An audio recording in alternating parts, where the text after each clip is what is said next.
तो नमस्कार दोस्तों, मेरा नाम है शिवांश और आप मेरा चैनल देख रहे हैं जॉब फेयर। एनसीआरटीसी राष्ट्रीय राजधानी क्षेत्र परिवहन निगम लिमिटेड भारत सरकार एवं प्रतिभागी राज्य सरकारों का एक संयुक्त उपक्रम है।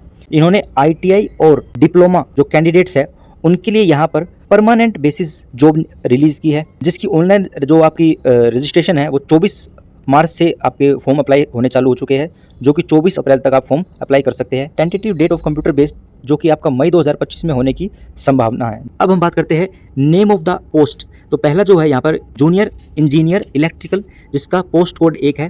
पे स्केल इसकी 22,800 से 75,850 रहने वाली है। जनरल में इसकी 8 पोस्ट, ईडब्ल्यूएस में 1 है, ओबीसी एनसीएल में 4 है, एससी में 2 है, एसटी में 1 है। टोटल जो पोस्ट है यहाँ पर इसकी 16 है।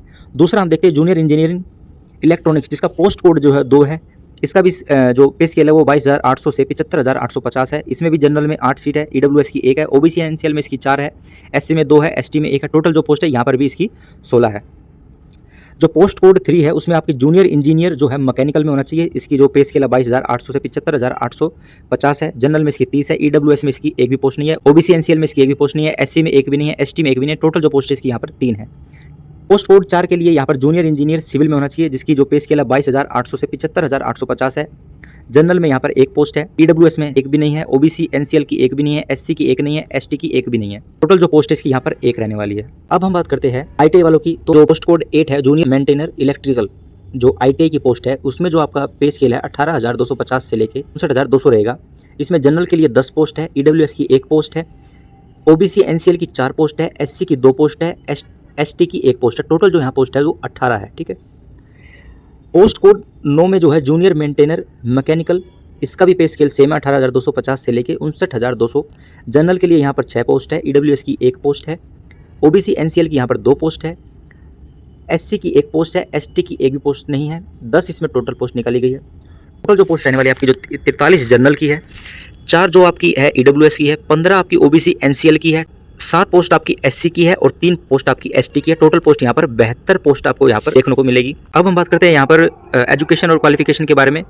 तो जो डिप्लोमा वालों के लिए है वो उनका जो है जूनियर इंजीनियर में इलेक्ट्रिकल में 3 साल का डिप्लोमा होना चाहिए। एक्सपीरियंस इन्होंने कोई नहीं मांगा है। 25 साल आपकी मैक्सिमम एज होनी चाहिए। ठीक है। जूनियर इंजीनियर इलेक्ट्रॉनिक्स के लिए यहाँ पर आपकी सेम जो एज है वो 25 मांगी गई है।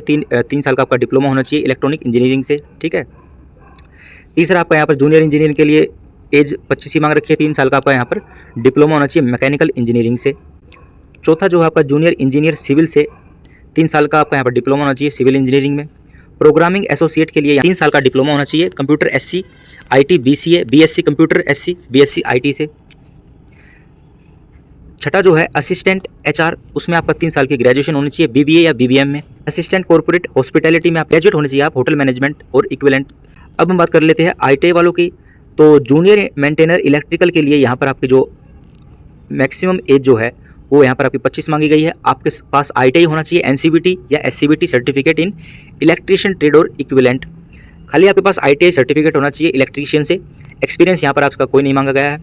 और जूनियर मेंटेनर मैकेनिकल के लिए यहाँ पर आपके पास आईटीआई एनसीबीटी एससीबीटी से सर्टिफिकेट होना चाहिए फिटर ट्रेड से। एज रिलैक्सेशन की बात करी जाए तो यहाँ पर आपको जो है एससी एसटी वालों को यहाँ पर 5 साल की एज रिलैक्सेशन छूट मिलेगी और ओबीसी नॉन क्रीमी लेयर वालों को यहाँ पर 3 साल की छूट मिलेगी।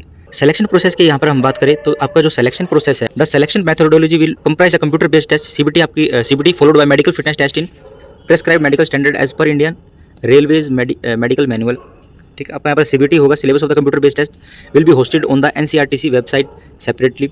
The candidate will have the option to appear for computer test CBT either in Hindi और इंग्लिश में आप पेपर दे सकते हैं। चौथा, there shall be 100 question in the computer based test and total marks shall be 100। Each correct answer shall carry 1 mark and there shall be no negative marking for wrong answer. 100 number का आपका paper रहने वाला है और 100 ही marks यानी एक सही उत्तर के आपको 1 नंबर मिलेंगे यहाँ पर और नेगेटिव मार्किंग आपके पेपर में नहीं है। Duration of computer based test CBT shall 90 minute का यहाँ पर आपका पेपर रहने वाला है। टेस्ट सेंटर की यहाँ पर हम बात करते हैं तो test centre candidate have to give preference of city of their test centre while filling online application and no change. आप जो है अपनी सुविधा के अनुसार आप यहाँ पर सेंटर ऑनलाइन जब आप फॉर्म भरोगे उसमें भर सकते हैं। जैसे दिल्ली एनसीआर में प्रेफरेंस दे सकते हो, लखनऊ, अहमदाबाद, भोपाल, मुंबई, कोलकाता, भुवनेश्वर, हैदराबाद, बेंगलुरु और चेन्नई।